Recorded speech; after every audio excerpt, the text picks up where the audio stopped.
का वचन सुनने जा रहे हैं एक फिजिकल पर्सन और स्पिरिचुअल पर्सन में क्या डिफरेंस है, एक शारीरिक व्यक्ति और एक आत्मिक व्यक्ति में क्या फर्क है। क्योंकि शारीरिक व्यक्ति जो है उसको बताया गया है जो संसार की रीति पर चलता है, और आत्मिक व्यक्ति उसको बताया गया है जो उस वचन की यानी आत्मिक रीति पर चलता है। आज इंसान को समझना बहुत जरूरी है, क्योंकि आज हम ये सोचते हैं कि उस व्यक्ति ने हमारे साथ ऐसा कर दिया है, उस व्यक्ति ने हमारे साथ ऐसा कर दिया है, उसने हमें धोखा दे दिया है, उसने हमारे साथ फरेब का काम कर दिया है, हमें ठग दिया है। क्यों किया है आपको समझना बहुत जरूरी है। तो आज का वचन आपकी आत्मिक आंखों को खोलने का काम करेगा, क्योंकि स्पिरिचुअल ब्लाइंडनेस जो एक ऐसी चीज है, आत्मिक अंधापन एक ऐसी चीज है जो इंसान को देखते हुए भी देखने नहीं देता है। लेकिन जब स्पिरिचुअल आईज आपकी ओपन होती है तो आपको वो चीजें दिखाई देती है जो परमेश्वर दिखाता है। Hallelujah, hallelujah. बाइबल में एक व्यक्ति था बिलाम, जो जब जा रहा था लालच में मोआबियों के साथ, तो उस समय पर रास्ते में क्या हुआ, रास्ते में एक परमेश्वर की ओर से दूत आके खड़ा हो गया उसको रोकने के लिए, और उसकी जो गधी थी वो आगे बढ़ ही नहीं रही थी, उसको लेके आगे जा ही नहीं रही थी। उसको बहुत गुस्सा आया, उसने अपनी गधी को खूब मारा पकड़ के। तो क्या हुआ, उस दूत ने, यहोवा के दूत ने गधी का मुंह खोल दिया। परमेश्वर की सामर्थ्य से उस गधे का मुंह खुल गया, गधी का, और वो बोलने लगी। उसने बोला तू मुझे क्यों मार रहा है। उसने बोला अगर मेरे बस में होता, मेरे पास तलवार होती तो मैं तुझे काट डालता। क्यों? क्योंकि वो लालच में भागता हुआ जा रहा था, धन के लालच में वो इजरायलियों के विरुद्ध भविष्यवाणी करने के लिए जा रहा था मोआबियों के साथ। और उसकी आंखें जो थी, उसकी आंखों पे, जब इंसान लालच में आता है उसकी आंखों पे एक पर्दा पड़ जाता है, और केवल लालच में और बहुत सारी चीजों में आंखों पे पर्दा पड़ जाता है, जिसको कहते हैं स्पिरिचुअल ब्लाइंडनेस, आत्मिक अंधापन। तो उस समय परमेश्वर ने क्या करा, बिलाम की आंखें खोल दी, और जब बिलाम की स्पिरिचुअल आइज खोल दी तो बिलाम को सामने दूत दिखाई दिया, जो परमेश्वर की ओर से स्वर्ग दूत था, जो एंजल था, वो खड़ा दिखाई दिया, जिसके हाथ में एक तलवार थी। तब उसको समझ आया मेरी जो गधी है वो आगे क्यों नहीं जा रही थी। यानी जब तक आपकी स्पिरिचुअल आइज नहीं खुलेगी आपको पता नहीं लगेगा ऐसा क्यों हो रहा है, किस लिए हो रहा है और कौन कर रहा है। लेकिन जो इस वचन को पढ़ते हैं, ये वचन आपकी स्पिरिचुअल आइज को खोलता है, आपके आत्मिक अंधापन को खत्म करता है। वैसे एक संसार का व्यक्ति और एक आत्मिक व्यक्ति, एक फिजिकल पर्सन, स्पिरिचुअल पर्सन में, दोनों में क्या डिफरेंस है वो आपको आज के वचन से सीखने को मिलेगा। तो उसके लिए खोलेंगे पहला वचन, गलातियों की पुस्तक अध्याय 5, उसके पद हम 17 से पढ़ेंगे। क्या लिखा है? क्योंकि शरीर आत्मा के विरोध में और आत्मा शरीर के विरोध में लालसा करता है, और ये एक दूसरे के विरोधी हैं, इसलिए कि जो तुम करना चाहते हो वह ना करने पाओ। Hallelujah, hallelujah. यहाँ पर जो है प्रेरित पौलुस ने एक चीज एक्सप्लेन करी। उसने बताया क्योंकि शरीर आत्मा के विरोध में, यानी आपका फिजिकल बॉडी जो है, आपके अंदर जो स्पिरिट है, उसके विरोध में काम करता है। इन दोनों के बीच में शुरू से एक फाइट है। फिजिकल बॉडी के बीच में, आपके ये शारीरिक जो आपका शरीर है, मांस रूपी जो शरीर है, इसमें और आपके अंदर जो आत्मा है, इन दोनों का आपस में विरोध चलता है। विरोध चलता है इन दोनों का। लिखा है क्योंकि शरीर आत्मा के विरोध में और आत्मा शरीर के विरोध में लालसा करता है। ये दोनों एक दूसरे के विरोध में क्या करते हैं? लालसा करते हैं। क्या लालसा करते हैं? कि मैं तुझ पर प्रबल हो जाऊं, मैं तुझ पर प्रभुता करूं, मैं तुझ पर अपना अधिकार ले लूं। आत्मा कहती है मैं शरीर पर अधिकार ले लूं, और शरीर कहता है मैं आत्मा पर अधिकार ले लूं। इन दोनों की फाइट चलती है आपस में। यानी आपके स्पिरिट जो है वो एक स्वर्गीय परमेश्वर की ओर से, परमेश्वर ने आपको आत्मा दिया है। आपकी आत्मा जो फिजिकल आपकी बॉडी है, एक समय आने पर यही छूट जाएगी। वचन में लिखा है मट्टी से बना है मनुष्य और वो मट्टी में ही मिल जाएगा, और जो आत्मा है वो परमेश्वर के पास पहुंच जाएगी। तो ये शरीर जो है ये आपकी आत्मा का विरोध करती है, और आत्मा भी उसका विरोध करती है। आत्मा शरीर के कामों का विरोध करती है, और शरीर जो है आत्मा के कामों का विरोध करता है। यानी दोनों की पर्सनैलिटी अलग अलग है, दोनों के काम भी अलग अलग है। आपकी रियल पर्सनैलिटी है आपकी स्पिरिट, आपका आत्मा जो आपके अंदर है वो रियल पर्सनैलिटी है। फॉर एग्जाम्पल, अगर किसी मनुष्य के अंदर किसी स्त्री के प्रति कुकर्म करने की भावना होगी, कुकर्म करने की भावना होगी, गलत करने की भावना होगी। अगर वो स्त्री मर जाती है, वो उसकी मृत्यु हो जाती है, और उन लोगों को किसी को कहा जाए जिनको कुकर्म करने की भावना थी, उस स्त्री के साथ बोला जाए जाओ कुकर्म करो, तो क्या वो करने जाएंगे?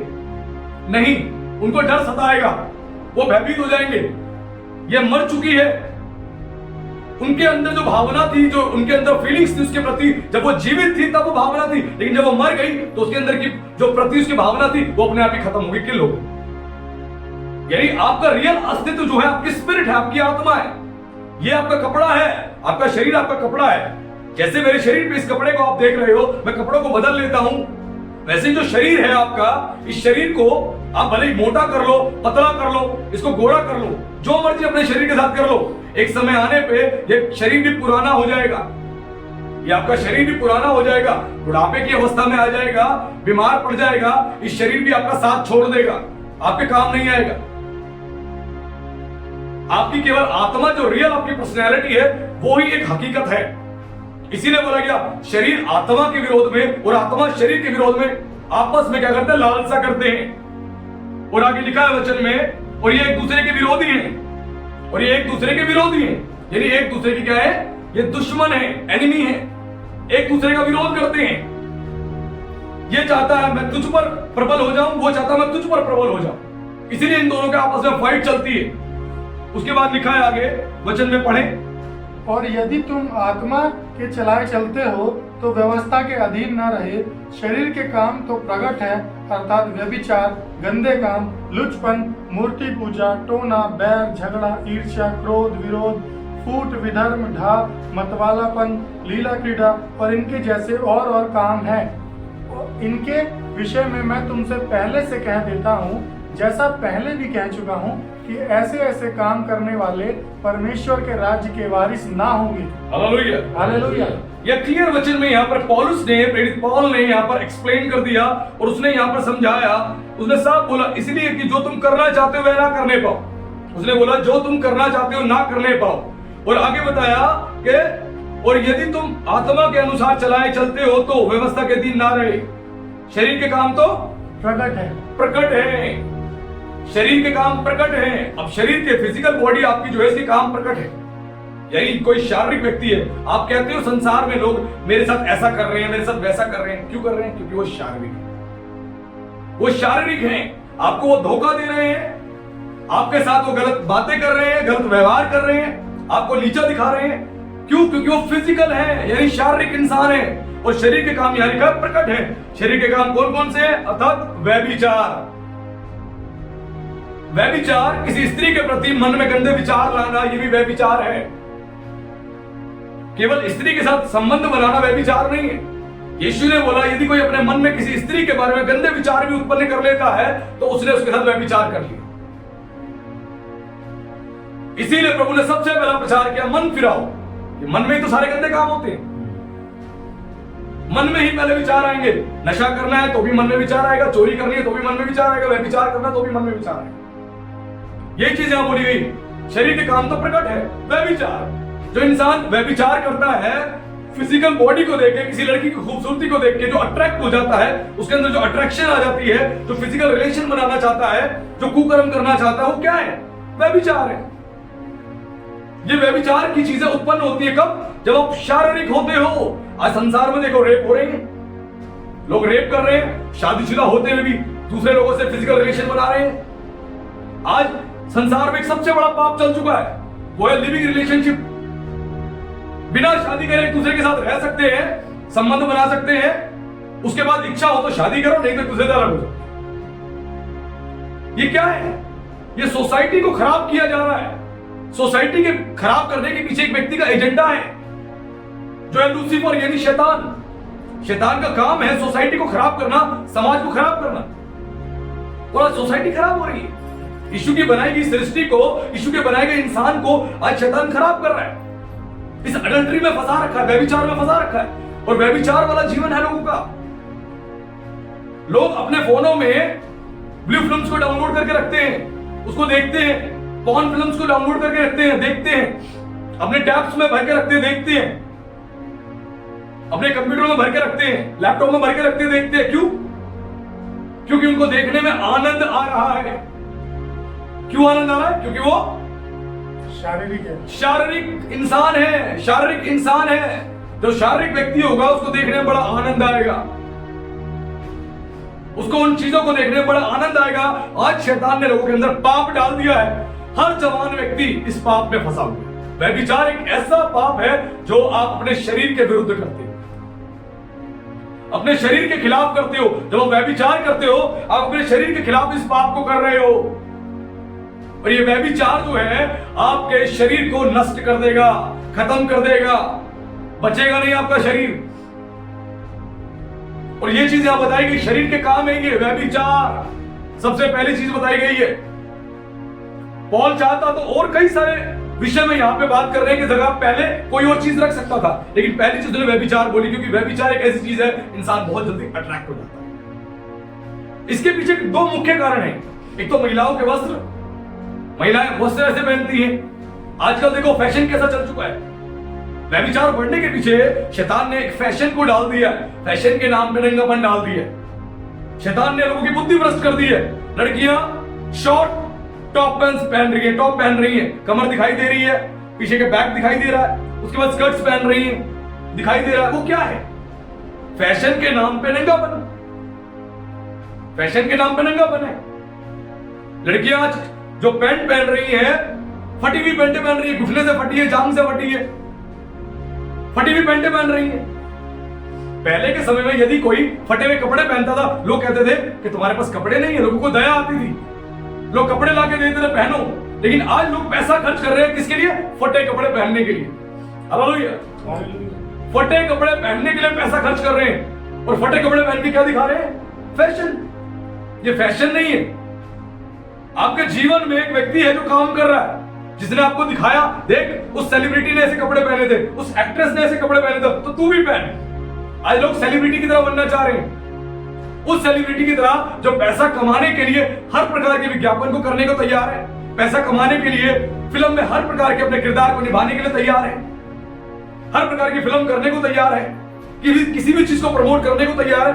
उस सेलिब्रिटी को फॉलो कर रहे हैं जिसका जीवन खुद पवित्रता का नहीं है, और लोग ऐसा कर रहे हैं। आज यही नंगापन है। स्त्रियों के इसी कपड़ों की वजह से पुरुष जो है वो अट्रैक्ट होते हैं, पुरुष अट्रैक्ट होते हैं और उनके जीवन में वो पाप एंटर करता है। शैतान दिखाता है आपको चकाचौंध। आज जितनी बॉलीवुड की फिल्में हैं, हॉलीवुड की फिल्में हैं, मैक्सिमम क्या कर रही है?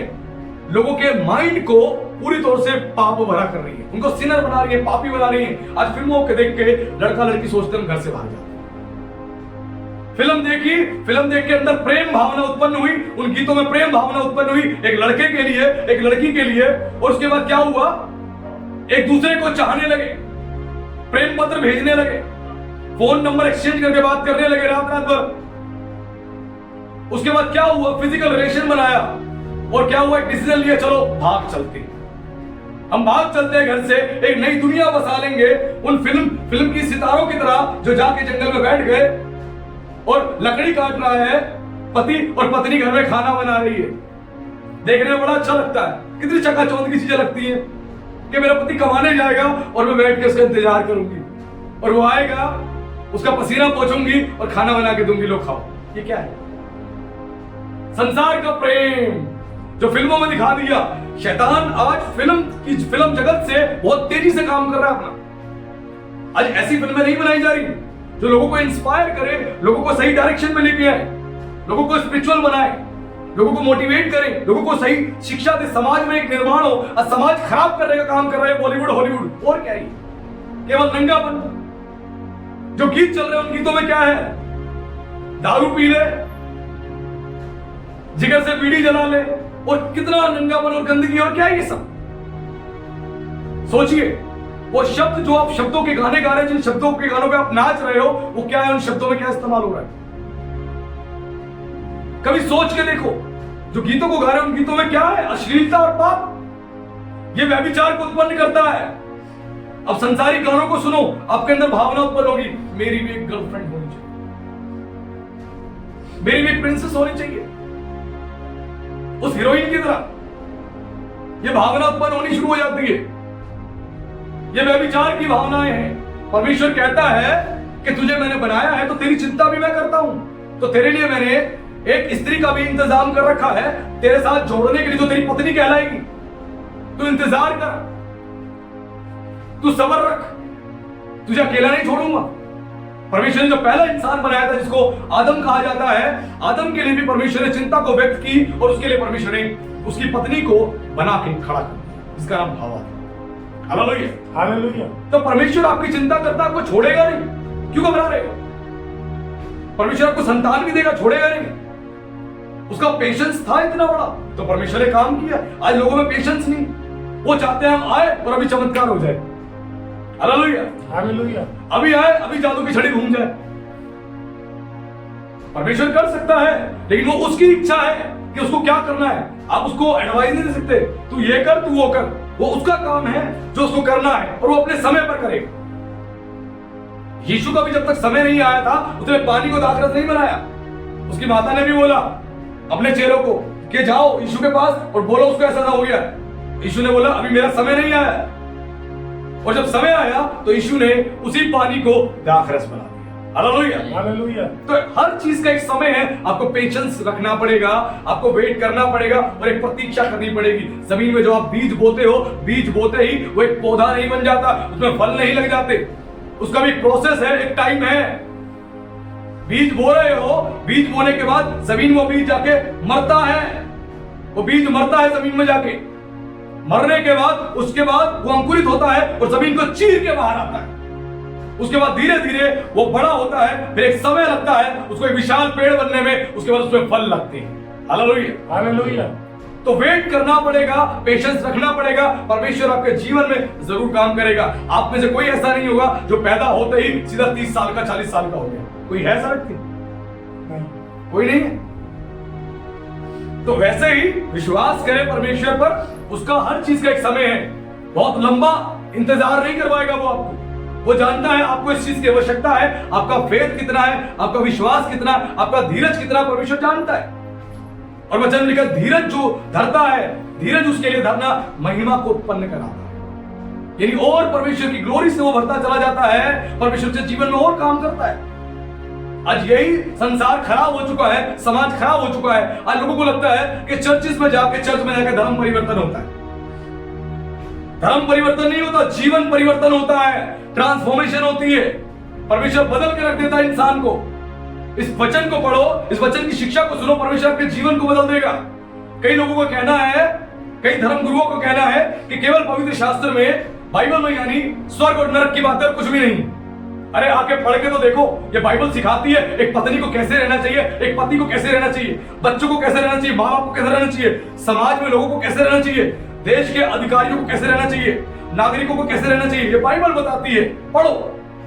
ये बाइबल केवल एक व्यक्ति के विषय में नहीं है, ये पूरे समाज के कल्याण के विषय में। क्योंकि परमेश्वर को केवल इंसानों की नहीं, परमेश्वर को हर एक इंसान की चिंता है और जानवरों की भी चिंता है। वो उनकी भी सुधि रखता है। तो आज इस चीज को समझना है, जो संसार की चीजें आप देख रहे हो उससे क्या आपको प्राप्त हो रहा है। आज लोग कई सारे ऐसे कॉमेडी शोज देख रहे हैं जिन शोज में क्या हो रहा है, शरीर के अंगों का मजाक उड़ाया जा रहा है। महिलाओं के शरीर के अंगों का मजाक उड़ाया जा रहा है, फ्लर्टिंग करी जा रही है, गंदी बातें बोली जा रही है। लोग सुन के बड़ा आनंदित हो रहे हैं, खुश हो रहे हैं। अरे वाह, अरे वाह, कितना बढ़िया चुटकुला मारा है, खुशी हो रही है। आज लोगों का जीवन ऐसा हो चुका है। आज अगर आपके सामने रोड पर कोई फिसल के अचानक से गिर जाए तो सबको पहले हंसी आएगी, हाँ हाँ हाँ फिसल के गिर गया। आज ऐसे इंसान हो चुका है, दया नहीं आएगी, गिर गया भाग के जाओ उसको उठाऊं। वो फिसल के गिर जाएगा, चाहे लेडीज हो चाहे जेंट्स हो, कोई भी बच्चा हो गिर जाएगा, उसको हंसी आएगी, देख गिर गया। ये क्या है? ये शारीरिक बातें हैं, ये शारीरिक भावनाएं आज इंसान के अंदर आ चुकी है। आज रोड पे एक्सीडेंट हो जाता है, कोई उठाने के लिए नहीं आता, सब निकल जाते हैं बगल से, कोई हेल्प करने नहीं आता जल्दी से। बहुत कम लोग हैं जो उतरते हैं फील्ड में हेल्प के लिए, बाकी सब निकल जाते हैं। बाइबल में एक व्यक्ति था, प्रभु यीशु मसीह ने एक उदाहरण दिया, उदाहरण देके एक व्यक्ति के बारे में बताया। कई लोग भवन में जा रहे थे, चर्च में जा रहे थे प्रेयर के लिए। जब प्रेयर के लिए जा रहे थे तो रास्ते में एक व्यक्ति को डाकुओं ने पकड़ा, मार दिया, मार पीट के उसको वहां पे छोड़ दिया। चर्च में सेवा करने वाले लोग निकले, उन्होंने देखा, निकल गए आगे कि हम सेवा के लिए जा रहे हैं। दूसरे लोग आए, उन्होंने भी देखा, वो निकल के हम सेवा के लिए जा रहे हैं। उस दौरान एक सामरी आया, उस सामरी ने उसको देखा कि अधमरा है, उसको उठाया, उसको ले जाके हॉस्पिटल में एडमिट कराया और उसकी सारी इलाज का खर्चा वहां पर दिया। उसने बोला इसका इलाज अच्छे से करना, कम पड़ेगा तो मैं आऊंगा वापस दूंगा। और प्रभु ने बोला इनमें से किसने धार्मिकता को पूरा किया, किसने नेकी का काम किया? उस सामरी ने, उन लोगों ने नहीं जो चर्च में सेवा के लिए जा रहे थे और भलाई नहीं करी, क्योंकि ये सेवा आपको भलाई को बताती है। और यीशु ने बोला मैं बलिदान से नहीं, मैं दया से प्रसन्न होता हूं। आप दया करने वाले लोगों पर बनो, हेल्प करने वाले बनो। ये क्रिश्चियनिटी आपको सिखाती है, ये बाइबल सिखाती है। जिन्होंने पढ़ाई नहीं है, जिनको पता ही नहीं है, वो कुछ भी कह सकते हैं। ये तो वो वाली बात हो गई कि पेड़ में एक सेब लगा हुआ था, कुछ उन्होंने पूछा कि भैया ये कैसा है, तो किसी ने बोला अरे बड़ा बेकार है, मत खाना, बड़ा बेकार है, मत खाना। लोगों ने नहीं खाया। और वैसे ही कुछ लोगों ने बोला यार एक बार चख के देख लेते हैं कैसा है। और जब उन्होंने तोड़ के चख के देखा, उन्होंने कहा बड़ा मीठा है। सभी लोग कहते थे बड़ा बेकार है, बड़ा बेकार है। वैसे जिसने क्रिश्चियनिटी को नहीं चखा है, नहीं जाना है, वो सब कहते हैं बेकार है, बेकार है, बेकार है। धर्म परिवर्तन करा रहे हैं। आपका धर्म है क्या? इंसान का कोई धर्म नहीं है। इस दुनिया में, इस जगत में धर्म बना दिए गए हैं इंसानों के द्वारा। परमेश्वर का कोई धर्म नहीं है। हमारा परमेश्वर सनातन का परमेश्वर है, वो सनातन का यहोवा परमेश्वर है। हम सनातन के परमेश्वर की आराधना करते हैं। आज लोगों की ये मेंटालिटी है, पहले तोड़ के उस फल को चख के तो देखो, तभी तो पता लगेगा स्वाद कैसा है। बिना चखे आपको क्या पता लगेगा? आपने जो सुन लिया, जो आपने देख लिया, कहीं से वो आपको लग गया। लेकिन आप फिजिकल जाओ, आप विजिट करो, आप सुनो बैठ के, आपको पता लगेगा वहां क्या सिखाया जा रहा है और लोगों को समझ आएगी। आज इस प्रचार की आवश्यकता समाज में सभी तक पहुंचाने की है। आज समाज खराब हो चुका है और यीशु समाज को अच्छा करने आया था। यीशु ने इसीलिए आते ही पहला प्रचार किया, मन फिराओ क्योंकि स्वर्ग का राज निकट आ गया। यीशु हर एक को स्वर्ग ले जाना चाहता है, इसीलिए मन को बदलने की जरूरत है। और यहां पर हम समझ रहे हैं जो शारीरिक व्यक्ति है उसके काम प्रकट है। शारीरिक व्यक्ति का पहला काम है व्यभिचार, फिर गंदे काम, इतने गंदे काम जिसकी गिनती नहीं है। गंदे काम कई प्रकार के हैं, गंदे काम कई प्रकार के हैं। आज कई सारे पुरुष भी हस्तमैथुन करते हैं और स्त्रियां भी कर रही हैं। वो क्या है? गंदे काम है। अपने शरीर के साथ आप पवित्रता वाले काम कर रहे हैं, ये क्या है? गंदे कामों में आते हैं। और गंदे गंदे कई सारे काम। आज देखोगे कई ऐसे इंसान हैं जो जानवरों के साथ रिलेशन बना रहे हैं। कई ऐसी आप वीडियोस देखोगे, कई सारी चीजें देखोगे जो न्यूज में आती है, एक इंसान जो है किसी जानवर के साथ रिलेशन बना रहा है। और इतने सारे गंदे काम जिनकी क्वांटिटी अगर मैं बताने बैठूं तो शायद आज बहुत समय निकल जाएगा। इतने गंदे काम आज लोग कर रहे हैं। ये सब क्या है? ये शारीरिक जो इंसान है उनके अंदर की भावना है। आज बाप इस लेवल पे बढ़ चुका है कि एक 9 महीने की बच्ची का भी एक व्यक्ति रेप कर देता है। 9 महीने की बच्ची का किसी पड़ोसी ने बच्चे को देकर गए, उसके बाद उसके मन में जो शैतान ने उत्पन्न करी बात है, उसने व्यभिचार करा, उस बच्ची के साथ पाप किया। ये सब क्या है? छोटे बच्चे को भी नहीं बख्शते, चाहे 10 साल का बच्चा है, 9 महीने का बच्चा है। आज ये शारीरिक इंसान इन कामों को कर रहा है। और ये सब क्या है? ये केवल पाप है और कुछ नहीं है। और ये शारीरिक जो व्यक्ति होगा वो सारे ये काम करेगा। तो आज परमेश्वर चाहता है कि सभी लोग स्पिरिचुअल बने, आत्मिक बने, शारीरिक ना रहे। क्योंकि शारीरिक व्यक्ति जब तक रहोगे आप, संसारिक जीवन आपका रहेगा, संसारिक काम आपके द्वारा प्रकट होंगे। उसके बाद आगे लिखा है इसके साथ लुचपन, ऐसे काम जिनसे लुचपन की बातें प्रकट होती हैं। आज लुचपन देखेंगे किस प्रकार का है। एक लड़की से क्या कर रही है? विवाह कर रही है। आज एक लड़का एक लड़के से विवाह कर रहा है। ये सब क्या है? लुचपन। आज यही हो रहा है। और कई कंट्रीज में इस लॉ को पास कर दिया गया है, एक लड़की से शादी कर सकती है, एक लड़का एक लड़के से शादी कर सकता है। आज लड़की अपने ट्रांसजेंडर को चेंज कर रहे हैं, वो लोग बदल रहे हैं अपने आप को। एक लड़की एक लड़का बनना चाह रही है, एक लड़का एक लड़की बनना चाह रहे हैं और इस प्रकार से जीवन को जी रहे हैं। यानी परमेश्वर की बनाई गई कुदरत को जैसा परमेश्वर ने उनको बनाया है उसमें चेंजेस कर रहे हैं। यानी वो प्रकृति के साथ खिलवाड़ कर रहे हैं, ईश्वर के साथ खिलवाड़ कर रहे हैं। जो परमेश्वर ने आपको बनाया है, बहुत खूबसूरत बनाया है, इस सृष्टि को बनाया, बहुत सुंदर बनाया है, लेकिन लोग खिलवाड़ कर रहे हैं। ये सब क्या है? लुचपन। और ये लुचपन आज उत्पन्न हो चुका है। आज लोग ऐसे बन चुके हैं। ये लोगों का जीवन हो चुका है। उसके बाद आगे क्या लिखा हुआ है? मूर्ति पूजा। आज जिस परमेश्वर ने उनको बनाया है वो परमेश्वर एक लिविंग गॉड है, कोई मूर्ति नहीं है। जो परमेश्वर जिसने आपको और मुझे और समस्त मानव जाति को बनाया वो एक जिंदा परमेश्वर है, एक स्पिरिट है। वचन में लिखा परमेश्वर आत्मा है और अवश्य है कि उसकी आराधना करने वाले आत्मा और सच्चाई से उसकी आराधना करे। और वो परमेश्वर कहता तेरा देह मेरा मंदिर है, मैं इसमें रहना चाहता हूं। आज जो इंसान मूर्ति बना रहा है उसको कौन बना रहा है? आप जैसे मेरे जैसे इंसान ही बना रहे हैं। उस इंसान मूर्ति बना के एक रूपरेखा बना के उसकी पूजा कर रहे हैं, उसकी आराधना कर रहे हैं। क्या वो गॉड है? वो खुदा है? नहीं है। अब कुछ लोग बोलेंगे क्रिश्चियनिटी में तो पूजा होती है, रोमन कैथोलिक चर्चेस में जाते हैं, वहां पे मरियम होती है, यीशु मसीह क्रूस पे होते हैं, उनके आगे कैंडल जलाई जाती है, पूजा करी जाती है। ये बाइबल के आधार पे नहीं है। ये रोमन कैथोलिक जो है, क्रिश्चियंस में भी कई सारे डिविजन्स हैं जो बाइबल के आधार पे बहुत सारे लोग जीवन नहीं जी रहे हैं। बाइबल मूर्ति पूजा के सख्त खिलाफ है, क्योंकि वो कहती है इंसान अपने हाथों से उस मूर्ति को, उस तस्वीर को बना के उसकी आराधना और उपासना करता है, और परमेश्वर हाथों के बनाए गए उस मंदिर में या हाथों के बनाए गए उस काठ में, उस लकड़ी में, उस पत्थर में नहीं है। अब उस स्वर्ग के परमेश्वर की कैसे उपमा कर सकते हो उस चीज से जो संसार की है? वो एक लिविंग गॉड है, जिंदा परमेश्वर है। उस जिंदा परमेश्वर जिस मूर्ति पे आप बिलीव करते हो, जिस मूर्ति पर आप विश्वास करते हो और विश्वास से प्रार्थना करते हो, क्या वो मूर्ति आपसे बात करती है?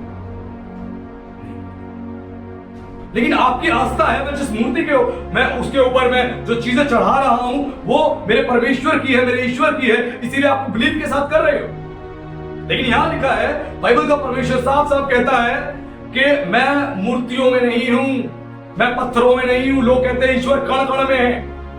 ईश्वर कण कण में नहीं है। ईश्वर ने कण कण को बनाया है। ईश्वर कण कण में नहीं है। लोग कहते हैं कण कण में ईश्वर है। कण कण में ईश्वर कैसे आप कह सकते हो? क्या पत्थरों में ईश्वर है?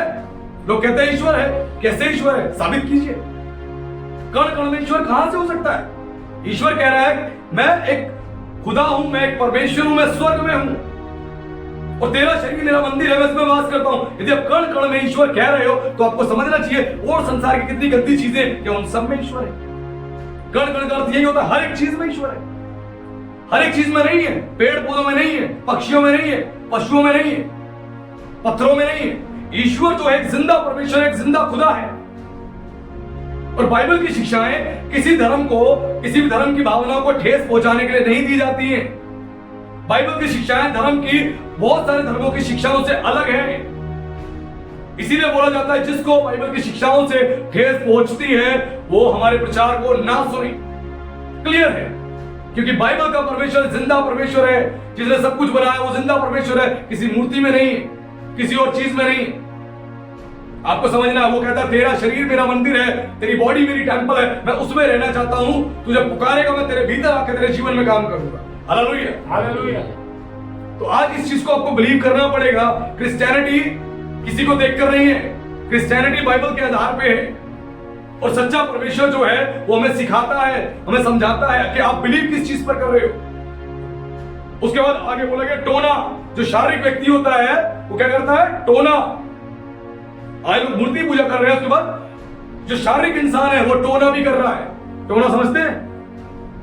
जो लोगों में जादू और टोना किया जाता है। आपके सर के बाल ले लिए, आपके कपड़े के कुछ हिस्से ले लिए, आपकी कोई चीज ले ली जिसके थ्रू आप पे जादू टोना किया जा रहा है। कुछ आपको खिला दिया जादू टोना करके, कुछ पिला दिया जादू टोना करके, और इस तरह करके लोगों को वश में कर लेते हैं। उनके जीवन में समस्या आ जाती है, उनके घरों पे जादू टोना करके फेंक दिया जाता है। जादू टोना ये ब्लैक मैजिक है और ये पूरी तौर से परमेश्वर इसके खिलाफ है। वो कहता है ऐसे जो भी काम करते हैं वो परमेश्वर के लोग नहीं है। अगर आज आपके वस्त्र का कोई छोटा सा कपड़ा भी ले लिया जाए और अमेरिका में जाके किसी व्यक्ति को दे दिया जाए, या लंदन में दे दिया जाए, या दुबई में दे दिया जाए, वो वहां से बैठ के आपके ऊपर जादू टोना कर सकता है और आपके जीवन में प्रभाव करेगा। क्योंकि ब्लैक मैजिक है, शैतानी ताकतें हैं, शैतानी शक्तियां हैं जो लोगों के जीवन में काम करती हैं, और उसको करने के बाद आपके जीवन में समस्याएं आ जाएंगी। आपका व्यापार खराब हो जाएगा, आपके फिजिकल लाइफ में प्रॉब्लम्स आ जाएंगी, बीमारियां आ जाएंगी, और कई प्रकार की समस्या, घर में कलेश है, अशांति है, आप खुद डिस्टर्ब रहोगे, आप परेशान रहोगे, आप अशांत रहोगे, आप सोचोगे मैं क्या करूं क्या करूं क्या करूं। और जिसने आपके ऊपर किया है वो कौन सा व्यक्ति है? शारीरिक। शारीरिक उसको कहा जा रहा है जो संसार के ज्ञान से जीवन जी रहा है, वो शारीरिक है। और जो शारीरिक व्यक्ति है उसके द्वारा ही टोना, जादू टोना किया जाता है, और ये काम वो लोग करते हैं। उसके बाद आगे बोला गया बैर। जो शारीरिक व्यक्ति है वो बैर रखेगा। जब नफरत आदमी रखता है एक दूसरे से, इसका मतलब वो शारीरिक है, वो संसारिक है। संसारिक और शारीरिक व्यक्ति बैर रखेगा, आपकी बरकत से बैर रखेगा। आप जब डेवलप हो गए, आप ग्रो हो गए, आपसे जलन रखेगा, आपसे लड़ाई करेगा, झगड़े करेगा, आपसे नफरत करेगा। ये भावनाएं उसके अंदर रहेंगी क्योंकि वो शारीरिक है। आप मत बोलना वो मेरे साथ ऐसा क्यों कर रहा है, वो करेगा क्योंकि बाइबल बता रही है वो शारीरिक है। आज शारीरिक व्यक्ति जो है वो इसी प्रकार से विरोध करते हैं क्रिश्चियनिटी का भी, क्योंकि उनके रिलीजन से, उनके धर्म से रिलेटेड चीजें बाइबल में नहीं है। बाइबल जो है एक पवित्र परमेश्वर की एक पवित्र किताब है जो इंसानों को और समाज को और लोगों को बचाने के लिए दी गई है। वो किसी भी धर्म से मेल नहीं खाती है। हर धर्म की अलग शिक्षाएं हैं, अलग सिद्धांत हैं, लेकिन बाइबल केवल उन लोगों के लिए है जो सच्चे परमेश्वर की खोज में है और जो यीशु मसीह पर विश्वास करते हैं, क्योंकि यही किताब है जो आपके जीवन का निर्माण करेगी। और बोलेंगे यहाँ पर, वो लोग क्या करेंगे? बैर करेंगे, फिर झगड़ा। आज लोग झगड़ा कर रहे हैं आपस में, क्यों? शारीरिक है। रास्ते में कहीं पे आपस में दो गाड़ियों में टकराव हो जाए, उतर के एक दूसरे को मारने के लिए उतर जाते हैं। क्षमा नहीं करते एक दूसरे को, माफ नहीं करते, मारने के लिए उतर जाएंगे। ये सब क्या है? शारीरिक बातें हैं। आज लोगों के पास संसार का बहुत ज्ञान है, फिजिकल नॉलेज है उनके पास, दुनिया की नॉलेज है उनके पास, लेकिन स्पिरिचुअल नॉलेज नहीं है। इसी वजह से समाज खराब है। आज झगड़ा कर रहे हैं जाके, ये सब क्या है? केवल पाप है। आज कोई किसी को माफ नहीं करना चाहता, लोगों के अंदर माफ करने की भावना नहीं है। और प्रभु ने बोला तुम माफ करोगे तो तुम्हारे अपराध भी माफ किए जाएंगे। माफ करने वाले बनो, लोगों को माफ करो तो आपको माफ किया जाएगा। आप लोगों को माफ नहीं करोगे तो आपको भी माफ नहीं किया जाएगा। जिस नाप से आप लोगों को नापोगे उसी नाप से आपको भी नापा जाएगा। क्लियर है? तो आज ये लोग काम कर रहे हैं। उसके बाद आगे बताया गया है ईर्ष्या और क्रोध। लोग ईर्ष्या कर रहे हैं, जलन एक दूसरे से रख रहे हैं। आज महिलाओं के अंदर भी जलन है। शादी पार्टी में जाती है, उनके अंदर जलन, अरे वो कितनी सुंदर कैसे दिख रही है, मुझसे अच्छी कैसी दिख रही है, वो लड़का मुझसे अच्छा कैसा दिख रहा है। पुरुषों में महिलाओं में दोनों में जलन है। पड़ोसी ने कार ले ली तो रहा नहीं जा रहा, रात भर बेचैनी आ गई, दिल निकल के बाहर आ रहा है, रात भर नींद नहीं आ रही। इसने गाड़ी कहां से ले ली, इसमें पैसा कहां से आया, पक्का 2 नंबर का काम करता होगा, पता कुछ नहीं, लेकिन बोलेंगे इसने घर कहां से ले लिया, पक्का 2 नंबर का काम करता होगा। इसके बच्चे अच्छे स्कूल में कैसे पढ़ रहे हैं, पक्का 2 नंबर का काम करता होगा। अच्छे कपड़े कैसे पहन रहा है, पक्का 2 नंबर का काम करता होगा। पता कुछ नहीं है, लेकिन जलन। फिर पड़ोसियों में आपस में चर्चा, तुम देखते हो उसने गाड़ी ले ली। महिलाओं को देखो, 4 महिलाएं इकट्ठी हो जाएगी मोहल्ले में बैठ के, सारे मोहल्ले की चर्चा, उसकी बहू ऐसी है, उसकी सास ऐसी है, उसका पति ऐसा है, उसका बेटा ऐसा, उसकी बेटी ऐसी है। चर्चा चालू, बुराई चालू। ये क्या है? जलन। पड़ोसी से इतनी जलन है, पड़ोसी ने 1 फ्लोर उठा लिया, हमारा नहीं उठा, और जलन, इसने हमसे ऊंचा कैसे उठा लिया, अब हम भी इससे उसे उठाएंगे। यह जलन है, आज लोगों में आ चुकी है। परमेश्वर कह रहा है क्यों चल रहे हो? दूसरों की आशीष देख के धन्यवाद करो परमेश्वर का कि प्रभु तेरा धन्यवाद, तूने इस भाई को ये आशीष दी, इस बहन को ये आशीष दी। लेकिन जलन, आज ये जलन है। उसकी बेटी की शादी बहुत धूमधाम से करी, मैं उससे बढ़िया करूंगा, मैं उससे बढ़िया, मैं केटरर को बुलाऊंगा, उससे बढ़िया मैं सारे अरेंजमेंट्स करूंगा, उससे बढ़िया शादी करूंगा। ये सब क्या है? जलन। इस जलन की भावना में कुछ भी करने को तैयार है। तरक्की किसी की कोई देखना नहीं चाहता। क्यों? वो शारीरिक व्यक्ति है। शारीरिक व्यक्ति के ये जीवन में बातें पाई जाएंगी।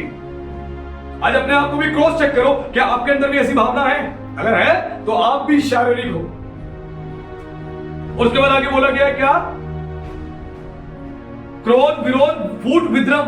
उसके बाद ये लोगों में फूट डालते हैं, विरोध करते हैं लोगों का, विरोध करेंगे, फूट डालेंगे, विद्रम, यानी धार्मिकता की बातों पर बिलीव नहीं करेंगे, इन बातों पर बिलीव नहीं करेंगे, और वो पूरी तौर से अपने आप को नास्तिक बना के जीवन जिएंगे। जो ऐसा व्यक्ति होता है नास्तिक बना लेता अपने आप को, बिलीव नहीं करता, कहता कोई खुदा नहीं, कोई ईश्वर नहीं है। जैसे आप सांस ले रहे हो ये सत्य है, वैसे ही ईश्वर भी सत्य है। ईश्वर भी सत्य है, इस बात को समझना बहुत जरूरी है। वो काल्पनिक बातें नहीं है। चर्च में कोई सत्संग नहीं होता, भीड़ इकट्ठी कर ली, आओ जी बैठो और वहां पे आपको प्रवचन दिया जाएगा, प्रवचन सुनो जी, अपने घर जाओ। चर्च में आते हो, आपके जीवन को पवित्र बनाने की बातें की जाती है, आपको पवित्र बनाने के काम किए जाते हैं और परमेश्वर आपके जीवन में काम करता है, क्योंकि परमेश्वर का जीवित वचन आपको सुनाया जा रहा है। और जब आप उसको सुनोगे तो आपके अंदर खुद बदलाव आने शुरू हो जाएंगे। तो आज ये बात समझनी बहुत जरूरी है लोगों को। और ये सारी भावना लोगों में उत्पन्न हो जाती है और लिखा है मतवालापन, इंसान मतवाला हो जाएगा, उसको किसी की चिंता नहीं रहेगी। इंसान मतवाला हो जाएगा, उसको किसी की चिंता नहीं रहेगी। आज लोग मतवाले हो चुके हैं, उनका जीवन मतवाला हो चुका है, उनको किसी की चिंता नहीं है, अपने हिसाब से अपनी जिंदगी जी नहीं।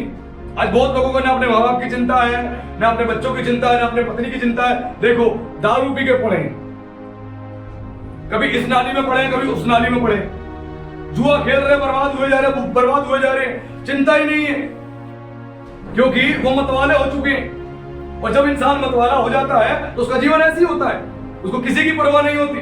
और मसीह जीवन आपको आपके पड़ोसी की भी परवाह करना सिखाता है। Hallelujah, hallelujah. यह परमेश्वर का प्रेम है, यह उसकी पवित्रता है कि आप अपने पड़ोसी की भी चिंता करो। उसके बाद आगे लिखा है इसी के साथ, और मतवाला, लीला कीड़ा और इनके जैसे और काम हैं, और इनके विषय में मैं तुमसे पहले ही कह देता हूं, जैसा पहले भी कह चुका हूं, ऐसे ऐसे काम करने वाले परमेश्वर के राज्य के वारिस नहीं। यानी जो शारीरिक काम कर रहे हैं, शारीरिक जीवन जी रहे हैं, वो स्वर्ग नहीं जा सकते हैं, वो स्वर्ग में प्रवेश नहीं करेंगे। इस बात का ध्यान रखें, स्वर्ग केवल वही जाएगा जो अपने आप को पवित्र बनाएगा। ऐसे काम करने वाला कोई भी व्यक्ति स्वर्ग नहीं जाएगा। भले चर्च में आता हो, चर्च में प्रचार करता हो, कोई भी काम करता हो, चाहे पास्टर हो, चाहे बिलीवर हो, किसी पास्टर ने भी स्टैंप नहीं लगवा रखी कि मैं स्वर्ग जाऊंगा। उसका भी न्याय होगा, न्याय के दिन उसका भी हिसाब लिया जाएगा। जिस प्रकार का धार्मिकता का जीवन उसने जिया है वो देखा जाएगा। इसीलिए पौलुस कहता है कि मैं औरों को प्रचार करके खुद ही निकम्मा ना ठहरूं, इसलिए मैं खुद पे ध्यान देता हूं, अपनी देह को मारता कूटता हूं, इसे वश में लेके आता हूं। इसको मारने कूटने का ये नहीं, इसको डंडे से मारा पीटा, मारना कूटने का अर्थ है शरीर कहता है चल पाप में, मैं इसको रोक लेता। शरीर कहता है चल व्यभिचार करना, मैं इसको रोक लेता।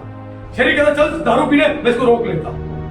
शरीर कहता है चल संसारिक बातों को सुनने के लिए, संसारिक गीतों को गाने के लिए, मैं इसको रोक लेता हूं। मैं आत्मिक गीत गाता हूं, मैं परमेश्वर के वचन को पढ़ता हूं, मैं प्रेयर करता हूं और खुद पर नियंत्रण रखता हूं।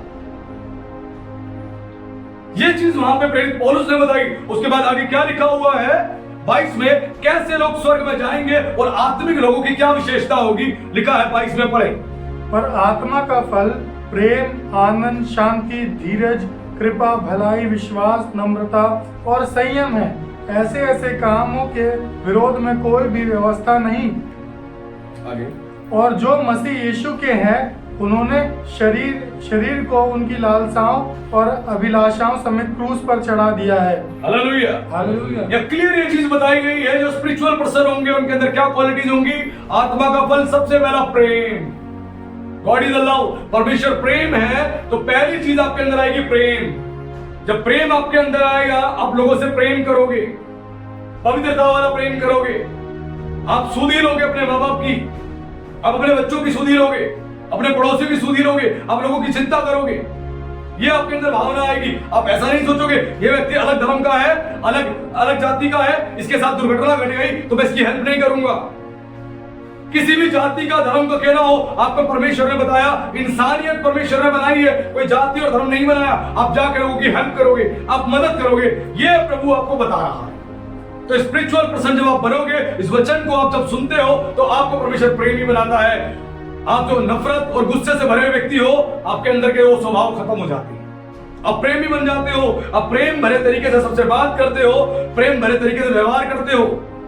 ये प्रभु आपको सिखाता है। उसके बाद आगे लिखा है दूसरी क्वालिटी, आनंद। आपके पास आनंद आ जाता है और लोगों को आप आनंद को बांटते हो, आपके अंदर आनंद आ जाता है। आज इंसान को आनंद कब मिलता है? जब उसको मोबाइल फोन जो चाहिए 1 लाख रुपए वाला वो मिल गया तो उसको आनंद मिल गया, और नहीं मिला तो आनंद नहीं मिला। उसको ऑडी गाड़ी चाहिए, मिल गई तो आनंद आ गया, नहीं मिली तो।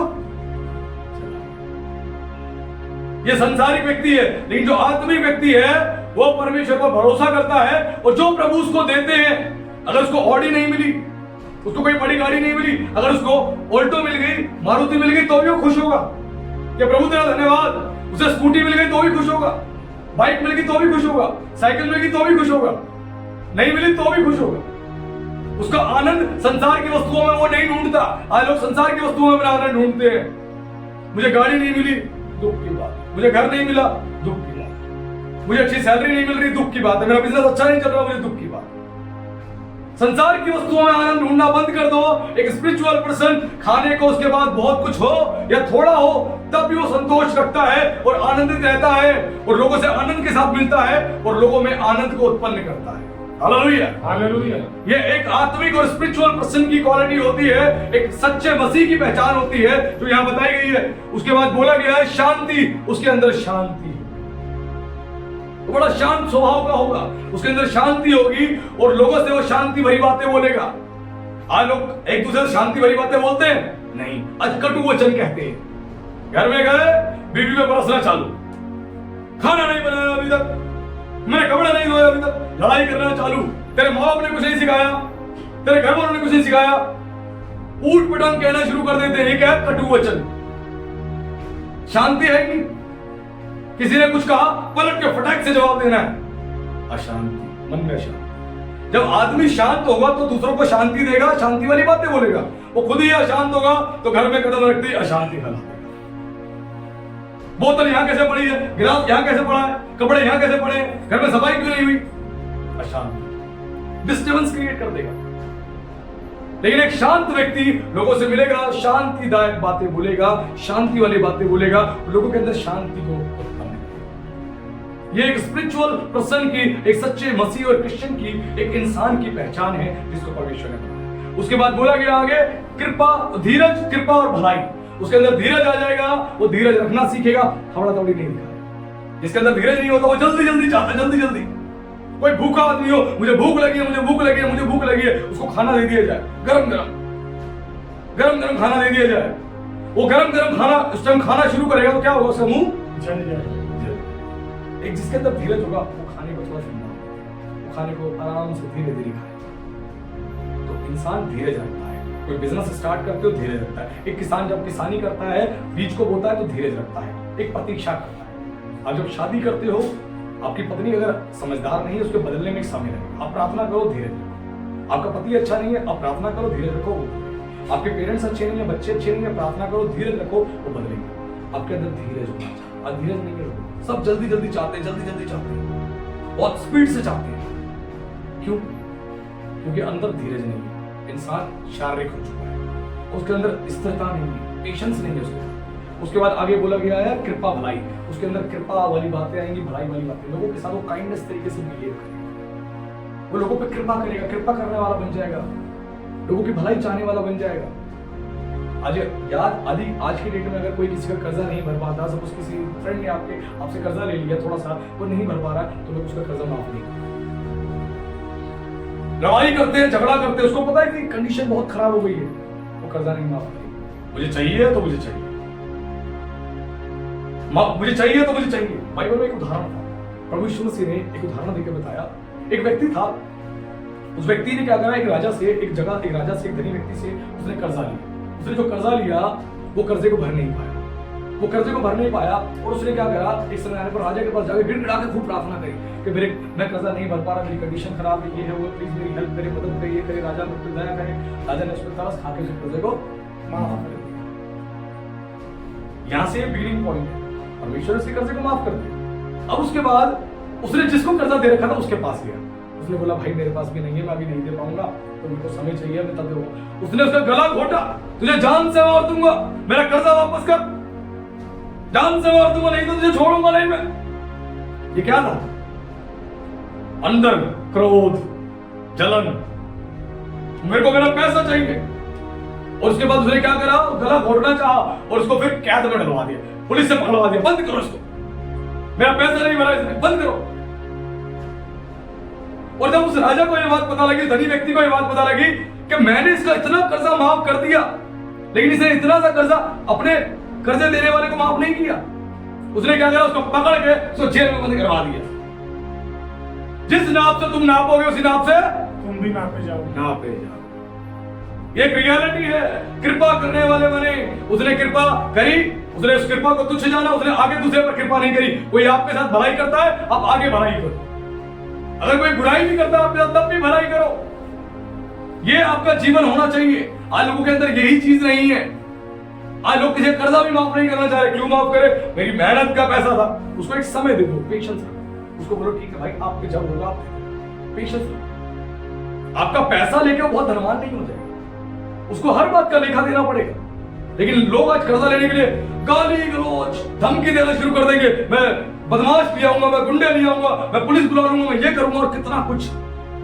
पता है कि उसकी कंडीशन बिल्कुल पस्त हो चुकी है, वो नहीं भर सकता है, तो भी उसका कर्जा माफ नहीं करेगा। लेकिन लड़ाई झगड़ा करेंगे, मुझे मेरा कर्जा चाहिए, जो उस व्यक्ति ने, जिसका कितना बड़ा कर्जा माफ हुआ, उसने इतना सा कर्जा आगे माफ किया। ये आज इंसान का जीवन हो चुका है।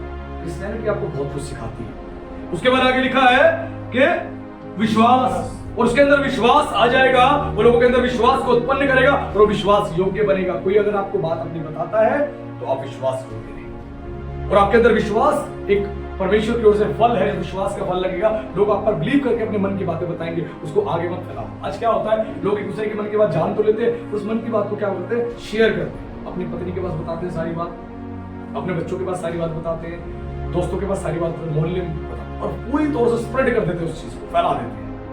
किसी ने आपको अगर बात बताई है तो विश्वास योग्य रही, और साथ ही साथ आपके अंदर विश्वास होना चाहिए कि जो बात आपको बताई गई उस विषय में आप प्रार्थना करो, उसको सही सजेशन दो। आपके अंदर बिल्ड फेथ होना चाहिए, परमेश्वर के प्रति एक विश्वास होना चाहिए, मजबूत विश्वास।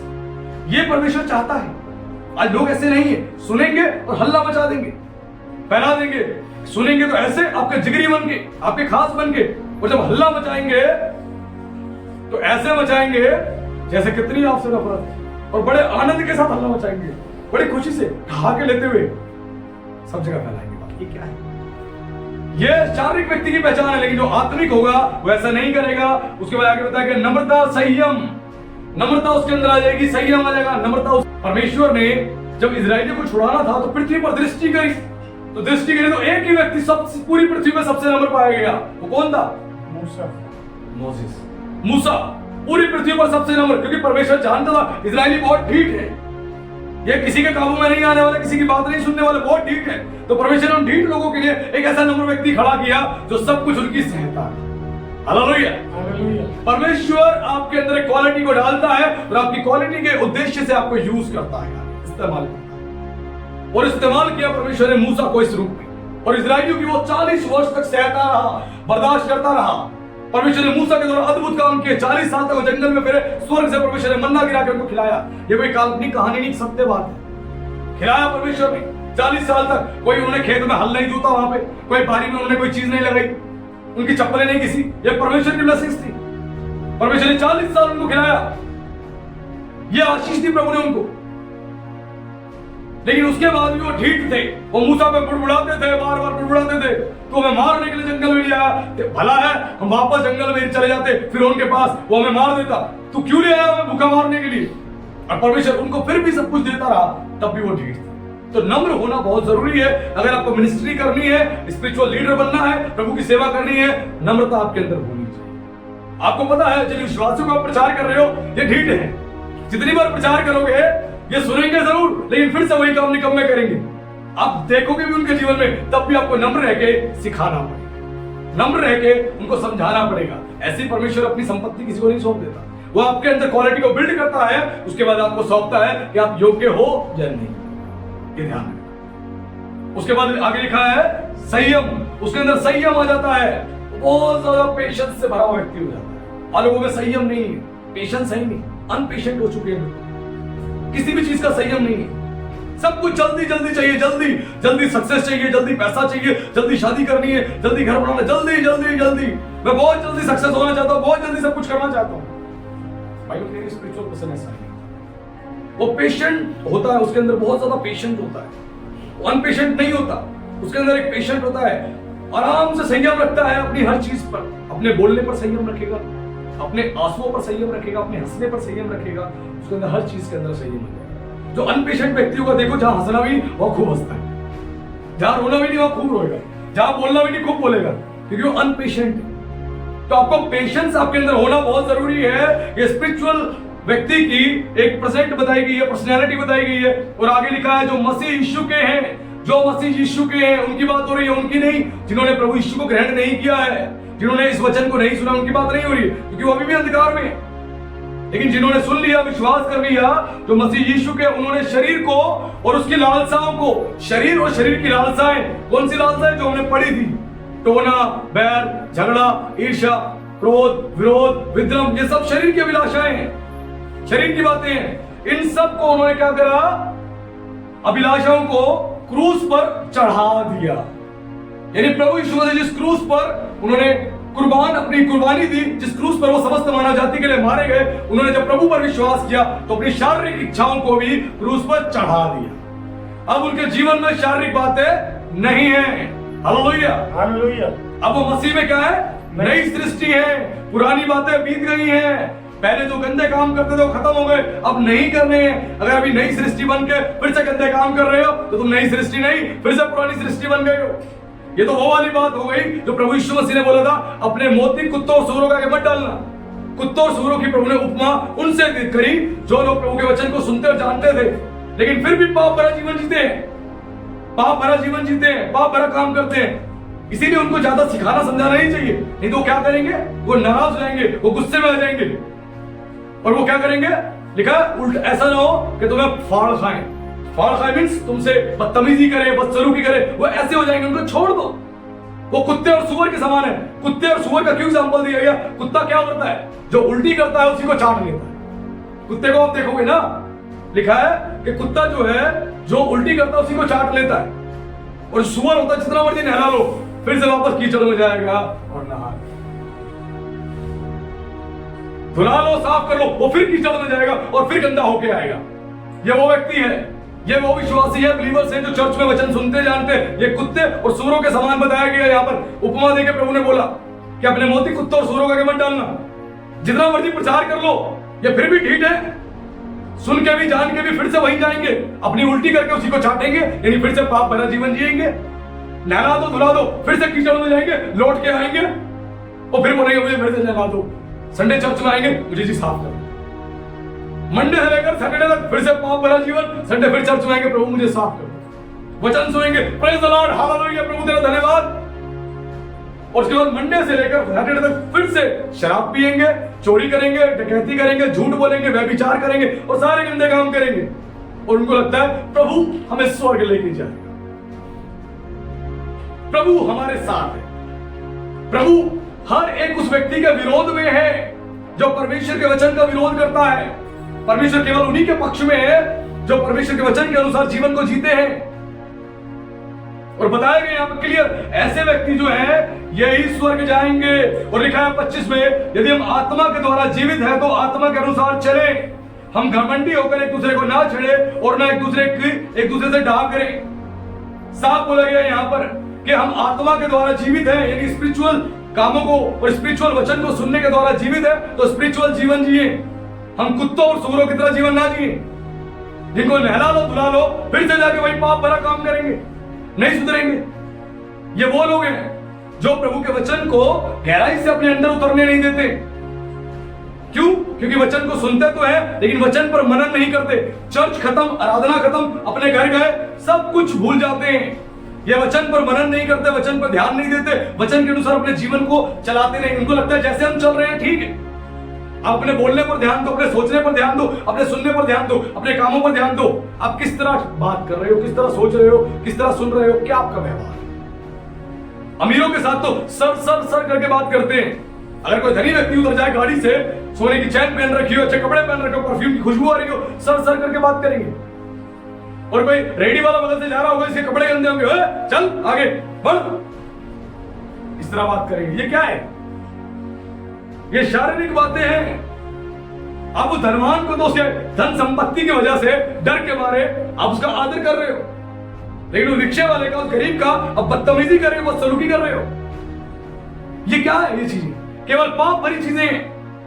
बड़े बड़े मॉल्स में जाएंगे, वहां पर महंगी से महंगी चीजें खरीद लेंगे और रेडी वाले से कुछ खरीदेंगे तो उससे खूब बार्गेनिंग करते हैं। जो पूरे दिन घूम रहा है बेचारा रेडी लेके सब कुछ कर रहा है, उसको बोलेंगे ये 30 रुपए की नहीं 20 रुपए की लगा, नहीं तो नहीं लूंगा। आपके 10 रुपए फालतू देने से आप गरीब नहीं होगे, आप गरीब नहीं होगे। लेकिन मॉल में जाके और रेस्टोरेंट में जाके अच्छा खाना खा लेंगे, वहां पे 500 रुपए की टिप रख के आ जाएंगे। लो जी 500। क्यों sir? Good morning, good afternoon, बताइए क्या चाहिए। बड़े अच्छे से ट्रीट कर रहा है, रिस्पेक्टफुली तो रख देंगे। रिक्शे वाले के साथ ये बिहेव नहीं करेंगे। ये क्या है? अंदर स्पिरिचुअलिटी है ही नहीं, आत्मिक बातें है ही नहीं। और प्रभु ने बोला कि भोज जो है अपने भोज में उनको मत बुलाओ जो तुम्हारे सगे संबंधी इस तरीके के। यीशु ने जब परमेश्वर ने कहा मैंने भोज किया तो मैंने लूलों को, लंगड़ों को, सबको बुला लिया, आओ। यानी जब आप कोई प्रोग्राम करते हो, कोई भी करते हो, कोशिश करो ऐसे लोगों तक खाना पहुंचाओ, ऐसे लोगों तक चीजें पहुंचाओ। ऐसा नहीं रिश्तेदारों को अपने मत बुलाओ, मतलब ऐसे लोगों तक आप खाना पहुंचाओ जो उस खाने की वैल्यू को समझे। नहीं तो आप शादी ब्याह करते हो, सबको इनवाइट करते हो, लोग आते हैं, खाते, क्या बोलते हैं, मजा नहीं, मजा नहीं आया। खा लेंगे और बुराई कर देंगे खाने की। और एक गरीब आदमी जो आएगा वो ऐसे उस खाने को खाएगा जैसे उसके लिए कितनी बड़ी उपलब्धि उसको मिल गई, बड़े आनंद के साथ खाएगा, चाव के साथ। क्यों? उसको उस भोजन की वैल्यू पता है, उसकी भोजन की वैल्यू पता है। तो आज इस चीज को हमें समझना है, स्पिरिचुअल व्यक्ति कैसा होता है, उसका आत्मिक जीवन कैसा होना चाहिए। एक रियलिटी है, केवल चर्चेज में प्रोस्पेरिटी के प्रचार नहीं होते हैं। यीशु का सबसे शक्तिशाली प्रचार था मन फिराओ क्योंकि स्वर्ग का राज्य निकट आ गया है। तो अपने मनों को फिराओ, रैप्चर होने वाला है, अंत के दिनों में हम लोग चल रहे हैं, बाइबल की प्रोफेसी सारी पूरी हो रही है, समय आता है, सब कुछ होगा वर्ल्ड में। और लगभग हम अंत के दिनों के अंतिम फेज में चल रहे हैं, अंतिम समय में चल रहे हैं और बाइबल की सारी बातें पूरी हो रही है। लेकिन लोग आज भी, क्रिश्चियंस भी इजी लाइफ जी रहे हैं, उनको लगता कुछ नहीं होगा। समय आता है, आप देखोगे पवित्र लोग उठा लिए जाएंगे, रैप्चर हो जाएगा, फिर बैठ के रोएंगे और बिलकेंगे और वो कलेश का वो समय भोगेंगे जो अंतिम विपत्ति आनी है इस जगह। तो आज मौका है, आज रिपेंट करें, अपने पापों से पश्चाताप करें और प्रभु को अपना जीवन दे, क्योंकि प्रभु ने बताया स्पिरिचुअल व्यक्ति कैसा है। आज के प्रचार से हमने सीखा स्पिरिचुअल व्यक्ति जो होगा उसके अंदर ये क्वालिटीज होंगी और जो शारीरिक होगा उसके अंदर ये क्वालिटीज होंगी। अगर आप अभी भी शारीरिक हो तो आपको आवश्यकता है एक सहायक की, क्योंकि आप अपने आप से स्पिरिचुअल नहीं बन सकते, आपको सहायक की आवश्यकता है। वो सहायक है पवित्र आत्मा। यीशु ने बोला मैं जाता हूं और मैं तुम्हें एक सहायक दूंगा। यीशु ने कहा मैं तुम्हें अनाथ नहीं छोड़ूंगा। यानी यीशु गया और यीशु ने बोला मैं जाता हूं, तुम्हें एक सहायक दूंगा जो सर्वदा तुम्हारे साथ रहेगा और पिता की और मेरी बातों में से लेकर तुम्हें बताएगा। उसने ये चीज बोली। और यीशु ने पवित्र आत्मा के रूप में आज लोगों के अंदर प्रवेश किया है। यीशु जब पवित्र आत्मा के रूप में आपके जीवन में प्रवेश करेगा तो आपको हेल्प करेगा, लिखा है तुम्हें सत्य के लिए निरंतर करेगा। यानी जब तुम्हारे अंदर आएगा तुम्हें सत्य जीवन जीने के लिए हेल्प करेगा, प्रेरित करेगा, पवित्र जीवन जीने के लिए प्रेरित करेगा और तुम्हें आगे बढ़ाएगा। तो आज हर एक को आवश्यकता है स्पिरिचुअल जीवन जीने की, आत्मिकता की और धार्मिकता की, तभी जीवन में आशीष आएगी, वरना नहीं। तो आज के वचन से हमने जाना एक स्पिरिचुअल पर्सन कैसा होता है और एक फिजिकल पर्सन कैसा होता है, एक शारीरिक मनुष्य कैसा होता है और आत्मिक मनुष्य कैसा होता है। दोनों में हमने डिफरेंस जाना और हमें पता लगा कि हमें कैसा बनना है और बाइबल हमें क्या सिखाती है। बाइबल आपको ट्रांसफॉर्म करती है और ब्लेस्ड करती है। आज के वचन से हमने ये जाना। तो प्रभु का धन्यवाद। प्रभु आप सभी को आशीष दे, सभी को जय मसीह।